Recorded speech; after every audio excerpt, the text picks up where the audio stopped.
नमस्कार मित्रांनो, सुस्वागतम. घरोघरी मातीच्या चुली या मालिकेच्या आजच्या भागामध्ये जानकी आणि ऋषिकेश हे एकमेकांशी बोलत असतात. तर सारंग लगेच काही गुंडांना घेऊन ऐश्वर्याचं ऐकून सुमित्राला शोधण्यासाठी इकडे ऋषिकेश जानकीच्या घरी येतो. जोरजोराने दरवाजा वाजवतो.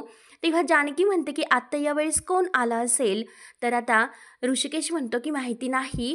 म्हणून घाईने जानकी दरवाजा उघडते तर सारंग जोरजोराने वाजवत असतो. तेव्हा मात्र आता जानकी म्हणते की अहो थांबा, थोडंसं उघडते. आणि आता जानकी जेव्हा दरवाजा उघडते तेव्हा मात्र आता सारंग हा काही एक विचार न करता लगेच आतमध्ये घुसतो आणि इकडे तिकडे प्रत्येक रूममध्ये तो सुमित्राला शोधत असतो. परंतु आता जानकी आणि ऋषिकेश म्हणत असतात की सारंग, अरे तू काय करतोस, कुणाला शोधतोस? तेव्हा आता सारंग फक्त म्हणत असतो की आई आई, माझी आई कुठे आहे? माझी आई जर मला सापडली नाही तर माझ्या इतकं वाईट कोणी नसेल. म्हणून आता सारंग तर रागवलेला सुद्धा खूप असतो. परंतु ऐश्वर्याने त्याचे कान भरून सुमित्राला नक्की ऋषिकेश रणदिवेनेच काहीतरी केलं असं त्याच्या मनामध्ये भरलेलं असतं. म्हणून सारंग आता खूप असा चिडलेला असतो. पण कशाचाही विचार न करता, अरे सांगा ना कुठे आहे आई माझी, असं माझ्याकडे तोंड करून का बघतात, सांगा आई कुठे? तर ऋषिकेश म्हणतो की थांब थांब जानकी, बोलून दे त्याला. आणि काय म्हणाला सारंग, तू माझी आई? सारंग म्हणतो की हो हो माझी आई. बोल ना, अरे ऋषिकेश दादा, कुठे आहे माझी आई, सांग माझी आई कुठे आहे ती. तुला दादा म्हणण्याची सुद्धा लाज वाटते मला. 2 वेळा मला धमकी देण्यासाठी आला होता, परंतु आज मात्र ऋषिकेश रणदिवे मी तुला धमकी द्यायला आलो. त्या आईला जर काही झालं तर मी तुला सोडणार नाही, असे म्हणून तो आता सारंग जोराने ओरडतो. जानकी म्हणते की सारंग भाऊजी, अहो काय बोलतात तुम्ही, कुणाशी तुम्ही बोलतात याचा विचार करा, नीट सांगा, नीट बोलला. तेव्हा लगेच सारंग म्हणतो की हो बोलली, मध्ये बोलली. ऐकलत ना तुम्ही, ऐकलत ना, ऐश्वर्याला म्हणतो, त्या गुंडांना म्हणतो. आणि बोलली, रणदिव्यांच्या घरातील ड्रामा क्वीन बोलली. तर आता असं म्हटल्यानंतर ऋषिकेशला खूप असा राग येतो. ऋषिकेश जोरात ओरडतो की सारंग. तेव्हा सारंग आता ऋषिकेशला सुद्धा घाबरायला तयार नसतो. सारंग म्हणतो की काय रे, काय असं चुकीचं बोललो मी?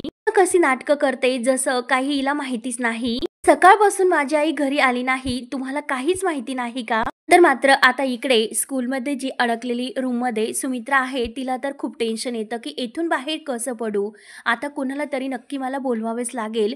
म्हणून सुमित्रा आता खूप अशी घाबरलेली सुद्धा असते.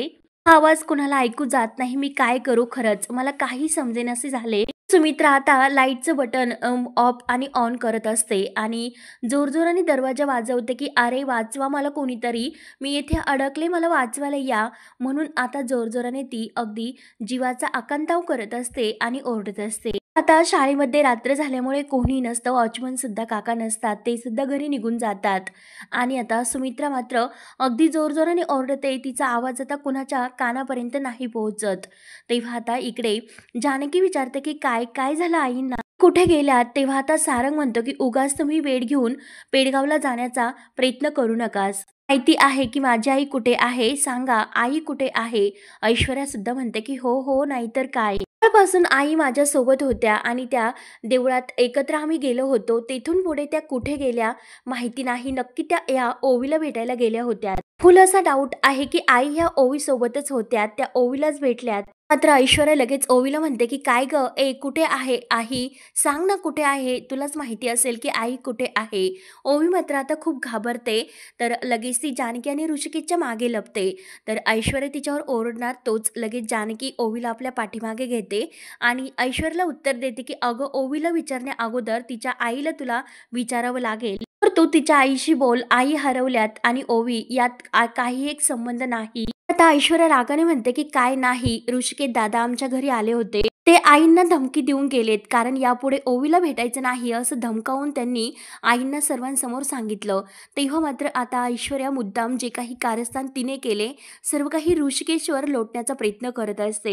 करत म्हणते की हो हो, आमच्या बिचाऱ्या भोवळ्या आई ह्या लगेच ओवीला भेटायला गेल्या असतील. रागाच्या भरामध्ये ह्या ऋषिकेश दादाने काही त्यांना केलं असणं म्हणजे, आणि ह्या माणसाने असं ऋषिकेशची ती बोलत असते.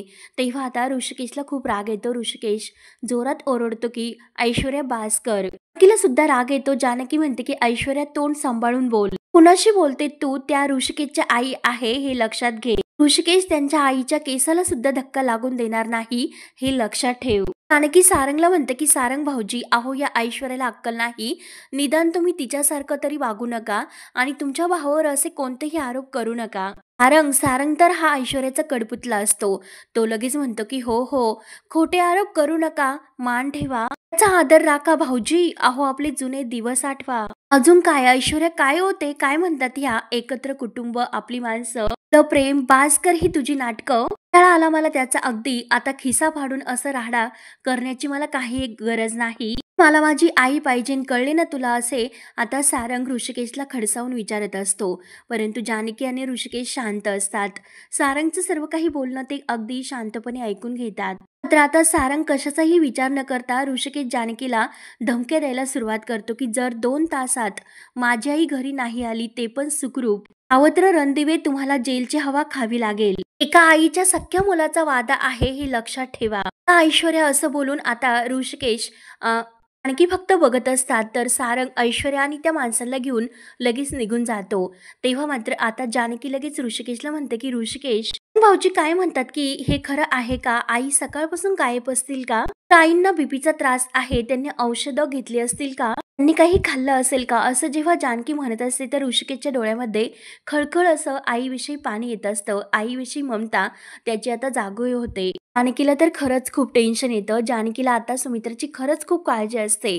जानकी म्हणते, की "आई कुठे असतील? कशा असतील? खरंच काही माहिती नाही. आईंच्या जीवाला धोका तर नसेल ना? त्या सुखरूप तर असतील ना?" असा आता ऋषिकेशचा जीव अगदी आईसाठी तुटत असतो. तर मात्र आता इकडे सुमित्रा जोरजोराने ओरडत असते, की "अरे इकडे मला वाचवण्यासाठी कोणीतरी या ना. मी इथे अडकलेत. प्लीज माझी मदत करा." चं बटन ऑन करत असते आणि बंद करत असते, की "प्लीज कोणीतरी वाचवा या मदतीला." आता जोरजोराने ओरडून-ओरडून सुमित्राचा घसासुद्धा अगदी कोरडा पडलेला असतो. मात्र अचानक लाईट अशी ऑफ होत असते, बंद होत असते. परंतु सुमित्राला खूप असं घाबरल्यासारखं होतं, की "अरे देवा! हे काय होतं माझ्याशी?" तिला दमसुद्धा लागतो. म्हणून आता "जानकी, जानकी" असा सुद्धा ती आवाज देते. आता मात्र सुमित्राला जानकीची आठवण होते, की नक्की मला वाचवायला जानकीच येऊ शकते.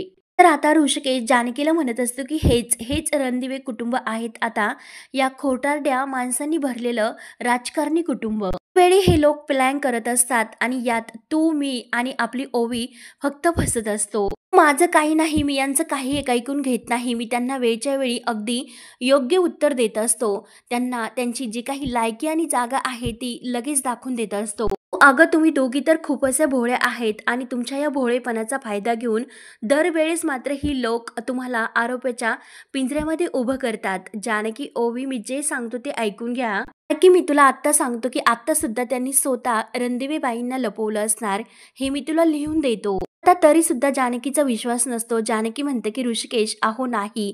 तुम्ही हे काय बोलतात? कसं म्हणू शकतात तुम्ही? सारंग भाऊजी आणि ऐश्वर्याला आई साथ देतील असं तुम्हाला वाटतं का?" "नाही हो ऋषिकेश." तेव्हा आता ऋषिकेश म्हणतो, की "अगं हे सर्व काय चाललं मग जानकी? सारंग मला वाटेल तसे येऊन आरोप करतो, बोलतो. ऐश्वर्या नको नको ते येऊन येथे बोलून गेली. काय तर म्हणे मी सुमित्राला रणदिवेंना धमकी दिली म्हणे." तर आता जानकी म्हणते, की "अहो तुम्ही काय केलत मग? तुम्ही जरी तेथे जाऊन धमकी दिली नसली तरी सुद्धा तुम्ही तेथे जाऊन भांडण तर केलं ना? एकाने भांडण केलं तर दुसरं हे तंटा करणारच." तेव्हा आता ऋषिकेश म्हणतो, की "जानकी."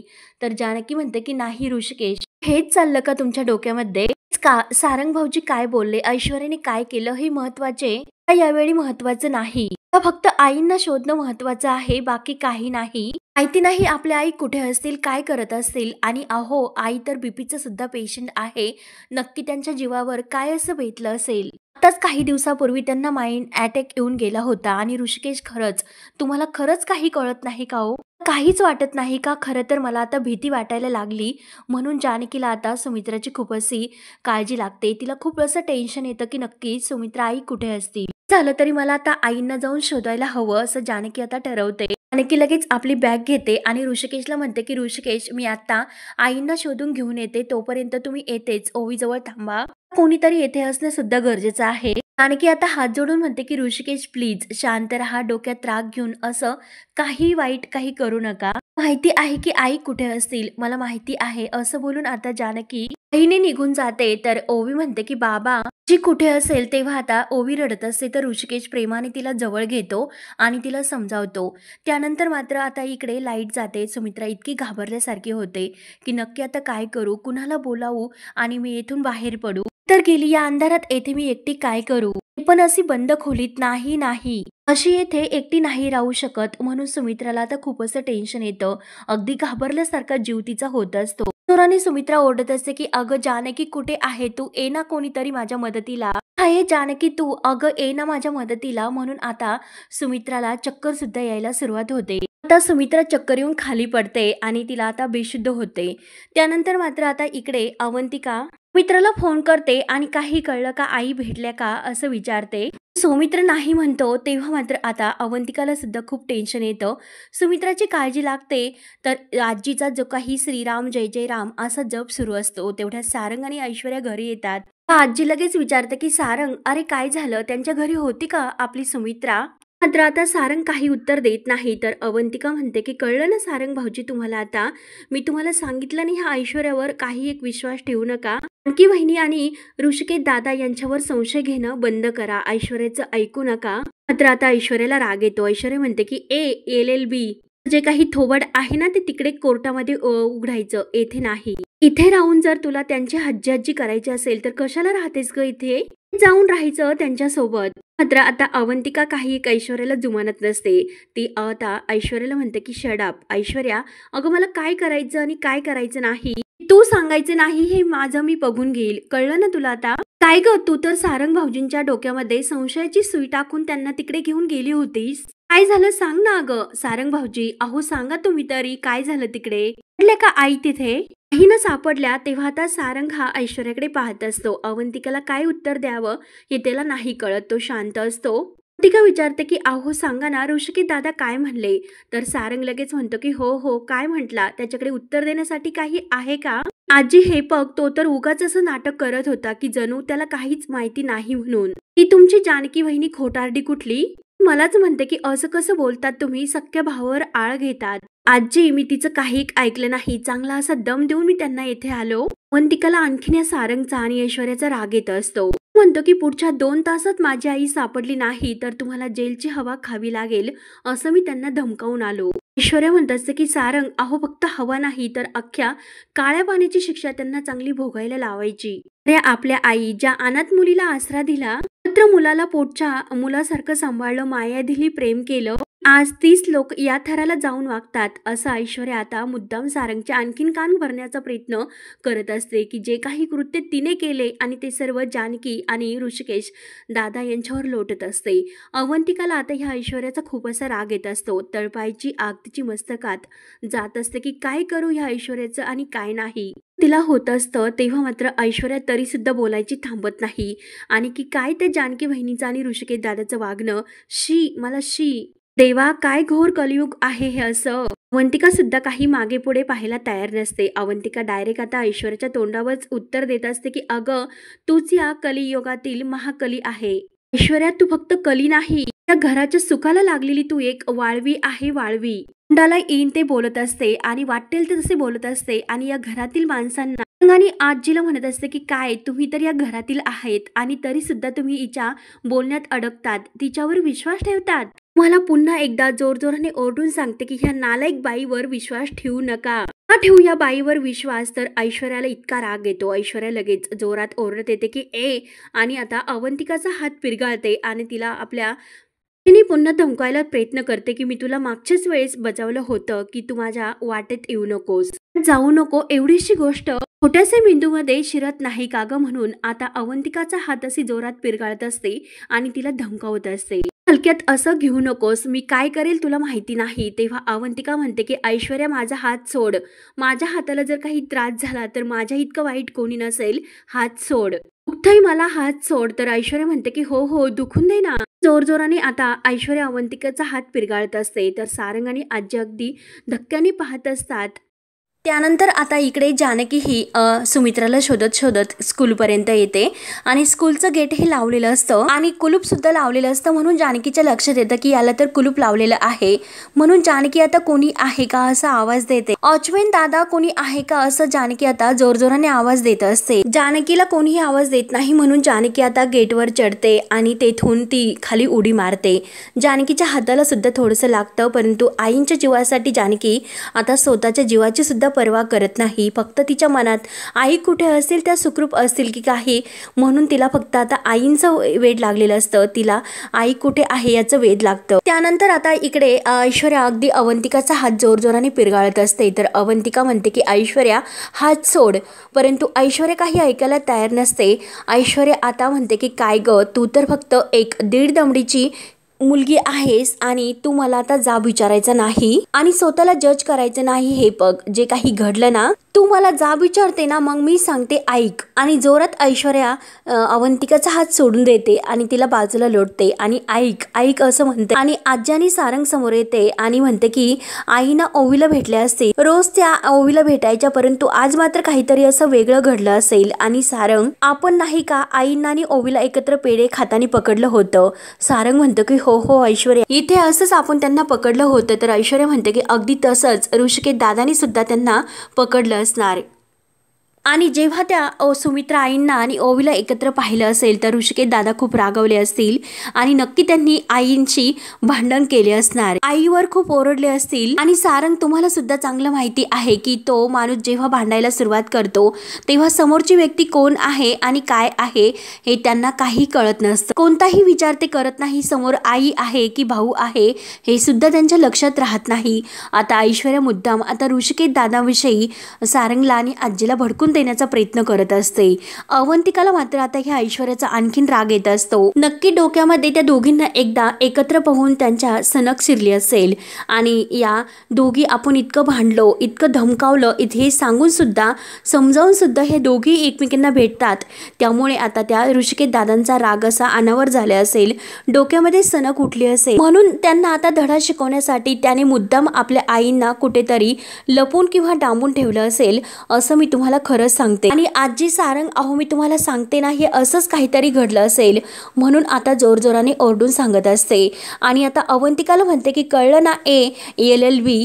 तेव्हा अवंतिका सुद्धा जोरात त्या ऐश्वर्यावर ओरडते की ए. आणि अवंतिका धावून ऐश्वर्यावर येते. तर अवंतिका आता घाबरायला तयार नसते. तेव्हा मात्र आता ऐश्वर्या तिला धमकावत म्हणते की पुढे येऊ नकोस, नाहीतर हा सुद्धा तुझा हात मोडून ठेवेल. आणि त्याच वेळेस तेथे सौमित्र घरी येतो. सौमित्र हा जोरात ऐश्वर्यावर ओरडतो की ऐश्वर्या, वाटेल तसं बोलू नको, नाहीतर मी तुझं थोबाड फोडेल. तेव्हा आता लगेच सारंग म्हणतो की दादा, वाटेल तसं बोलू नको. तेव्हा आता सौमित्र सुद्धा सारंगला म्हणतो की अरे काय दादा. दादा बोलतो, अरे सारंग, तुला सुद्धा हे जे काही बोलते त्यावर अगदी खरं वाटतं काय आजी? दादा वहिनीच्या चांगल्या आठवणी तुमच्याकडे नाही? अरे निदान मग ह्या नालायक बाईचं ऐकून सुद्धा तुम्ही त्यांच्या कॅरेक्टरवर संशय घेऊ नका. त्यावर लगेच ऐश्वर्या म्हणते की काय नालायक बाई, कोणाला म्हणतात तुम्ही?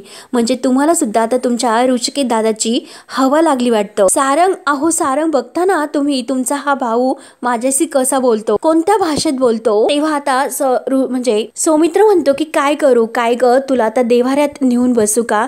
तू तर इथे भांडणं लावते. त्यावर आता लगेच सारंग म्हणतो की काय काय म्हणू तुला सौमित्र दादा? अरे तू काय बोलतोस? माझ्या बायकोवर आरोप करतो की माझी बायको भांडणं लावते म्हणून. तेव्हा लगेच सौमित्र म्हणतो की अरे भांडण नाही तर आग लावते आग.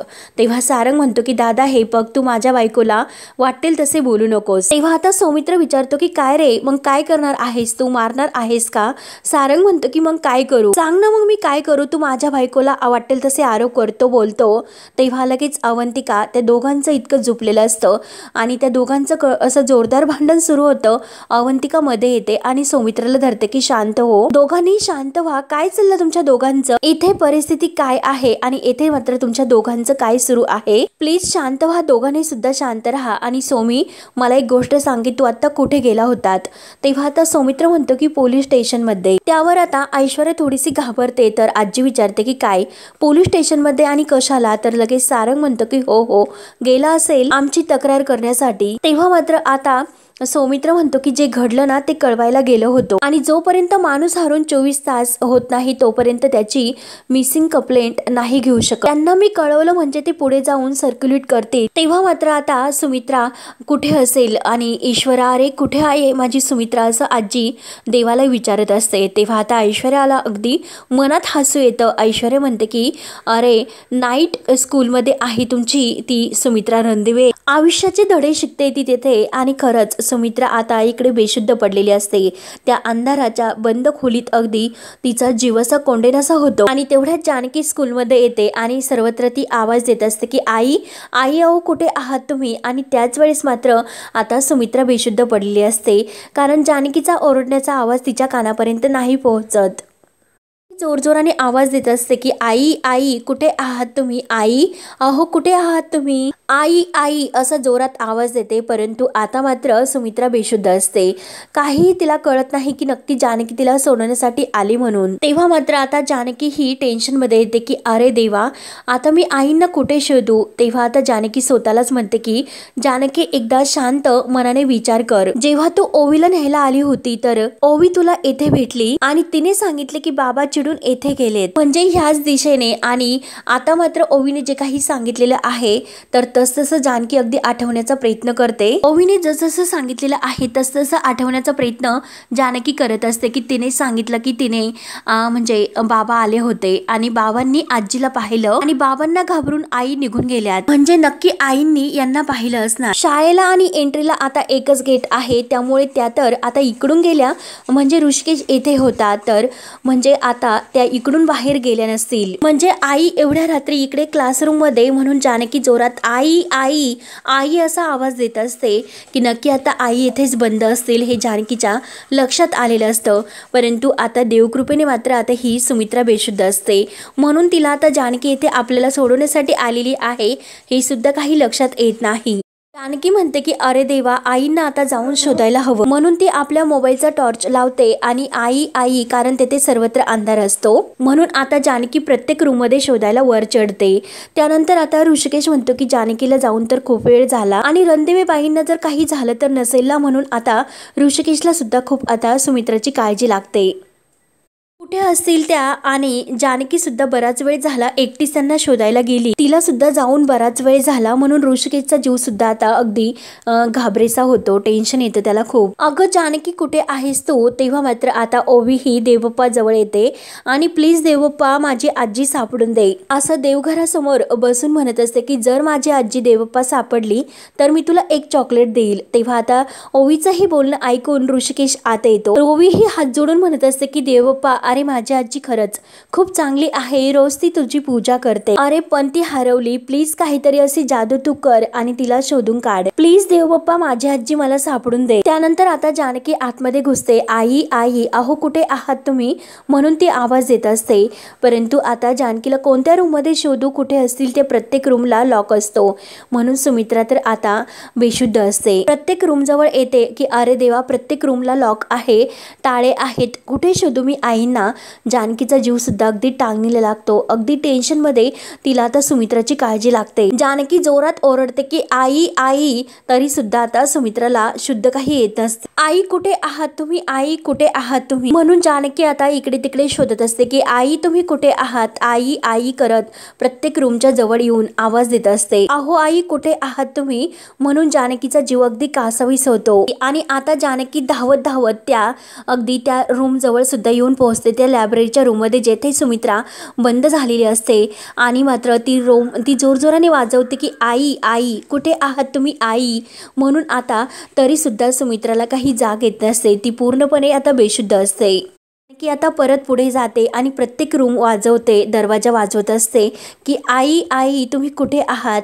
परंतु तरी सुद्धा आता काही सुमित्राच्या कानापर्यंत तो आवाज पोहोचत नाही. तेव्हा आता जानकीला समजतं की येथे प्रत्येक रूमला लॉक आहेत म्हणजे आता येथे आई नसतील असं तिचा आता समज होतो. जानकी रडत असते की आई कुठे असतील कुठे गेल्या असतील आई कशा असतील आई आई तुम्ही कुठे आहात म्हणून जानकी आता खूप असा रडत असते आणि आईचा धावा करत असते. तेव्हा आता जानकी सुद्धा अगदी वेडीपिसी झालेली असते आणि खूप रडत असते। तर आता हा भाग येथे संपतो। पुढील भागामध्ये अवंतिका ऐश्वर्याला विचारत असते की काय तू तर मगाशी असं का म्हणाली की आई ओवीला भेटायला गेल्या होत्या आणि जर आईंच्या गायब होण्यामागे जर तुझा हात असेल तर यावेळेस मात्र ऐश्वर्या तू वाचणार नाही। त्यानंतर मात्र आता जानकी ही आईंना शोधून शोधून पूर्णपणे दमून गेलेली असते आणि जे काही तेथे गणपती बाप्पांचं मंदिर असतं तर त्या मूर्तीसमोर येते आणि हात जोडून विनवणी करत असते की आईंना शोधून शोधून मी सर्वत्र दमले परंतु आई मात्र कुठेही नाही सापडत। देवा काहीतरी असा चमत्कार घडव आणि मला माझ्या आईची आणि माझी भेट घडून दे। आणि तेव्हा मात्र आता जानकी ही अगदी देवाला हात जोडून तेथून जायला निघलेली असते। ती गेट वर चढून म्हणजे बाहेर जाणार असते तोच आता देवाचा चमत्कार होतो। म्हणजे सुमित्राला शुद्ध येते आणि ती जानकीला पाहते आणि जानकीला आवाज देते की जानकी।